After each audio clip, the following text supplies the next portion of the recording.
exhaust. So yet again guys, today I'll be reviewing another 2019 Audi RS5. Specifically this one is the 2.9 litre T Sport Edition, which was sort of a rarer version of the B9 RS5.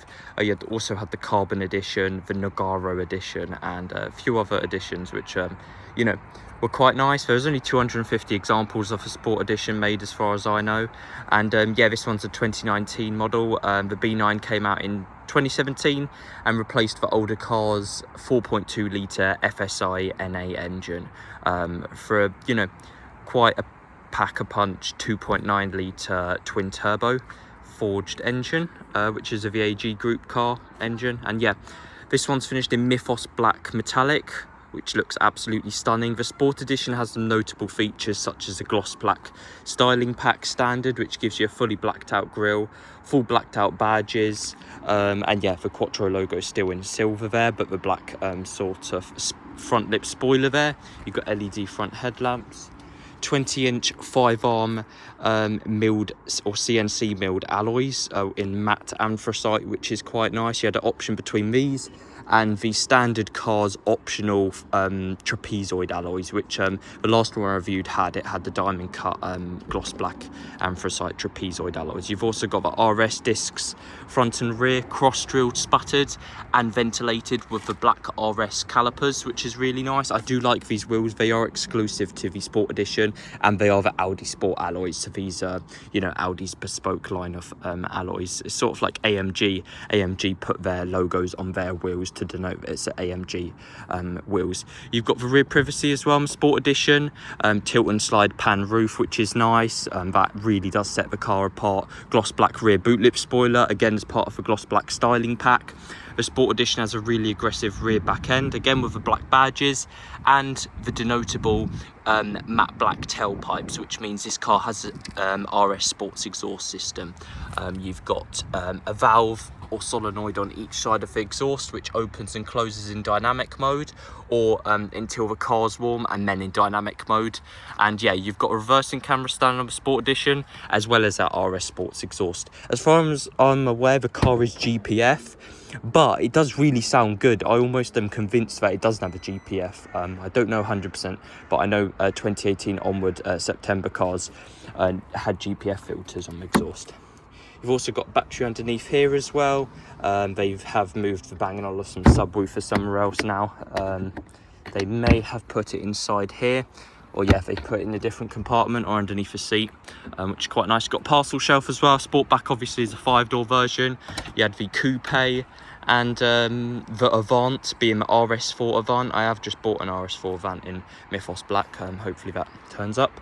This one's got a comfort and sound pack as well. So this gives you advanced key, the 755 watt Bang Olufsen 3D audio system, and also camera, but the camera's standard on the Sport Edition. On interior here, we've got a fine Nappa leather with suede interior or alcantara with a rock grey stitching, which really does set it apart. This option is only available on the Sport Editions, and all Sport Editions come with its interior trim. You've also got 3-zone climate control with individual rear temperature adjustment, 12-volt socket and 2 fan vents as well, which is really nice, and it just looks absolutely gorgeous. The Sport Edition also comes with piano black inlays as well. You obviously get electric front seats. Specifically, these are 14-way electrically adjustable front seats on the RS5s. On the B9 specifically, with standard massage as well, and rocker switch here for bolster. So you've got 8-way electric, 4-way lumbar, 2-way bolster, and you've also got 2-way manual cushion extension and 3 different massage modes. So at the front here, like I said, again, fine Nappa leather super sport seats with the alcantara in the middle. So the front have obviously got a bucket super sports, and you can even inflate the bolsters even more, you know, and the alcantara does hold you in quite well. You've got the Bang Olufsen surround sound system as well with the speakers there, and also the tweeters on the front dash there, or the woofers, which is quite nice. It does sound really nice as well when you give it the beans a little bit at the same time as starting it up. So let you guys just have a listen. Yeah, it does sound really nice. You've got electric rear child locks as well on the Sportback. Obviously electric rear windows on the Sportback and the Advance. Like I said, the Avant is an RS4 version of a car. So yeah, you've got electric folding heated door mirrors standard on the RS5. The Sport Edition also comes standard with Audi side assist, which gives you blind spot monitoring. These things light up, and like I said, reversing camera, which is quite nice. These RS5s did quite come very basic from the factory, so you know, Sport Edition does add a lot of features. It was over 70 grand new. A normal RS5 would have been the low 60s. So yeah, you've got fixed tilt and slide pan roof, like I said, along with electric sun blind as well. And yeah, you've got the Audi MMI nav as well, along with virtual cockpit, which is quite nice. And you've also got the sport display with your power and torque, which is quite nice. You've got paddle shift. The revised B9 model of the facelift you know, RS5 car has the ZF8 Tiptronic Auto. So yeah, 8-speed auto torque converter in replacement of the older 7-speed dual clutch transmission, which was a tiny bit jerky at the start. It's not as bad as BMW's one. That one was very quick as well, but the Tiptronic in these is absolutely rapid when you slide it in S mode. When you put in drive and then slide it into S, it is really quick. And like I said, you've got piano inlays, keyless start, keyless entry, the advanced key being the comfort and sound pack car. Not all of them do have comfort and sound pack, so you know, do your research and see which ones have it. And yeah, obviously you've got 3-zone climate control of heated front seats, 2-zone temperature at the front, 1-zone at the rear. The MMI nav with Apple CarPlay wired, telephone, media, as you'd expect. The dynamic mode, which opens up the valves and you know, has more precision engine timing and tightens up the gears a bit. And yeah, you've got driver assist, like I said. You've got side assist, pre-sense as well, so you can change the brightness of the Audi assist, side assist. And these red LEDs come up on the side here as well, which illuminate for any danger, you know, if you pull out or something. So yeah, you've got also background lighting, a little bit of ambient lighting. It's not the multicolour pack you get on these, but yeah, obviously, yeah, just really lovely car overall. 12-volt socket, a USB-A, another USB-A, and Audi phone box standard on Sport Editions with wireless phone charging, which is quite nice. You've also got cruise control, as you'd expect. A little bit of this interesting plastic wood trim. They have it on the RS3s. It's not really wood, but it's like, it looks like wood grain, but it's just some yeah, black matte plastic, which looks quite nice, sets it apart. You've got illuminated tread plates as well on the Sport Edition with the RS5 logo, which is absolutely lovely. And yeah, just looks really nice with the privacy, everything blacked out, and the CNC milled alloys, which, you know, are exclusive to the Sport Edition, and you know, does really make it one of a kind. So yeah, under the bonnet here we have the 2.9 litre forged twin turbocharged VAG group engine. So not only is this found in my RS5, it's found in the lower end S5, the 3 litre outboard displacement engine. What they did to get to 2.9 litres in my RS5 is they shortened the crank, I think, or the stroke. So yeah, it is slightly faster. It has 100 horsepower more than the S5, going from 350 to 450. The older car had about 444. I think this might also have 444, but it's around ballpark of 450. And the same engine also found in the Cayennes and the Macan turbos and the Panameras as well, the Pana saloons. So yeah, just really nice, and it is very fast, obviously, with the Tiptronic. And yeah, hope you guys enjoyed the video, and let's just move in on to the test drive now. Hey guys, they'll be test driving RS5. The Sportback sort of handles and, you know, drives very similar to the coupe, except, you know, you've got a slightly longer wheelbase. But yeah, did forget to mention all RS5s come with Quattro as well as the S5s, but then again, it's self-explanatory. The earlier cars, the B9s also, sorry, the B8s and B8.5s also came in Quattro, and so do basically every Audi performance model.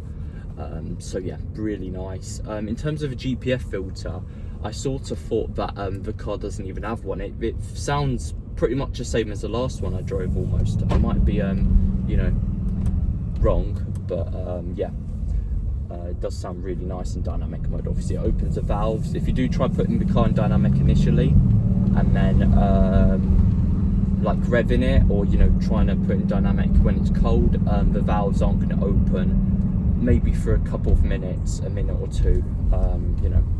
So you will just have to wait. But yeah, it's always good to check for valves work and stuff on these sorts of cars with the age. Obviously got RS Sports suspension on this. Like I said in my other review, I did off the other B9, that one also just had the regular RS Sports suspension. The DRC shocks over age, you know, they sort of leak and they are very expensive to replace. A lot of people, they conventionally just swap out the DRC shocks for just regular cheapo shocks. So yeah, just coils. So, you know, yeah, because people can't afford them. The DRC shocks are very expensive. They're about £2 a piece, or at least minimum £1 if they're second hand or anything. But yeah, I do love the virtual cockpit. Really sets these apart. On the S5s, really, you're scrapping and struggling to find all the spec. The RS5s come with all of them: virtual cockpit, flat bottom, MMI nav. But yeah, it's a lot of, you know, the turbo spool up is like instant. It's quick, it's lovely, honestly, it's a dream to drive. And it sort of sounds like a Nissan GTR almost. It does sound really nice. But yeah, I'll just give it a bit of a rip in a second. And so yeah, we're just going to give it a bit of a bomb in a second. It's obviously really quick, you know, with the Tiptronic. You would not expect it to be this quick, but yeah, let's just give it a bit of a bang. Ooh, that is quick, that is lightning bolt. Literally just cut through 4 gears, like in one go basically. You know, it is very quick.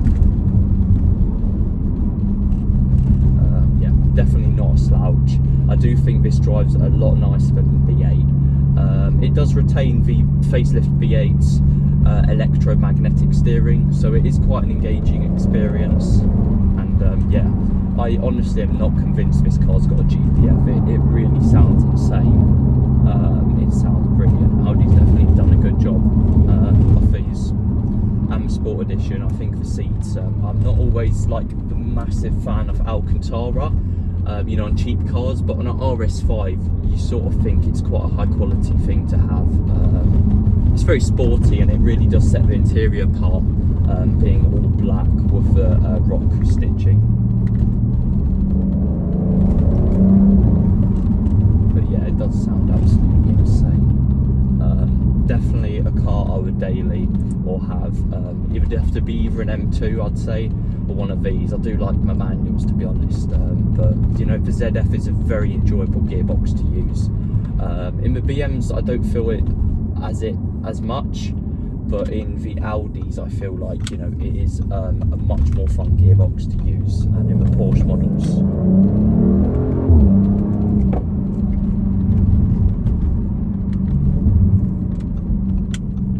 But yeah, you've got really good steering and stuff.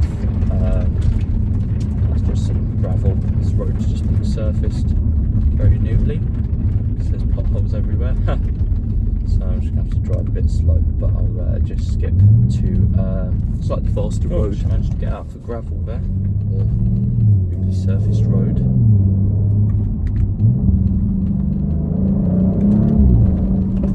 It just pulls like a train, this car. It's really brilliant. It's got no soft limiter or anything, you know. It's it really is just a brilliant car. You know, Sport Editions, I did forget to mention, they only ran from 2019 to 2020.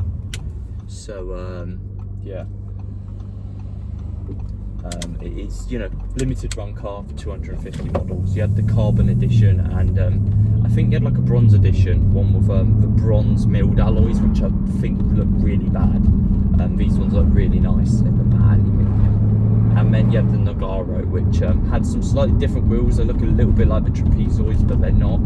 The Nogaro is probably got to be my favourite Audi colour, Nogaro or Sprint.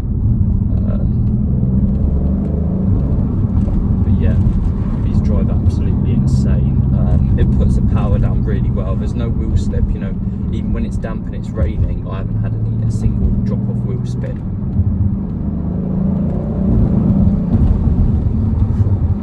Turbos just literally spool up straight away. You can see, you know, on the dash in a second, you'll have the horsepower and torque. It's like, you know, you get all of that in one go. All them 450 horses. So really nice. I can't wait to you know, review the RS4 van and see how that drives, but I'd imagine it's probably quite similar. Yeah. Cool. I just love all the cracks and pops when you downshift. It goes out and pop, pop, pop, pop, pop. It's like, it's not just like a few cracks, it's just like proper, like, it's like a machine gun almost, a suppressed machine gun. It sounds really cool.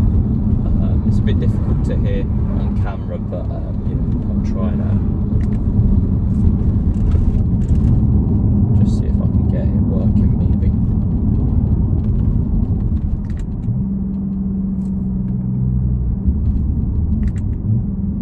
Yeah, it's like pop, pop, pop, pop, pop. And then it's like you get a pop at each shift. It's like a DSG file almost. So you know, you rip through 8 gears at once, you get 8 pops. It's pretty good. It's not too bad, you know. You can sort of hear it a bit. Yeah, sounds really nice. But yeah, anyway, hope you guys enjoyed the test drive, and I'll see you in the next one.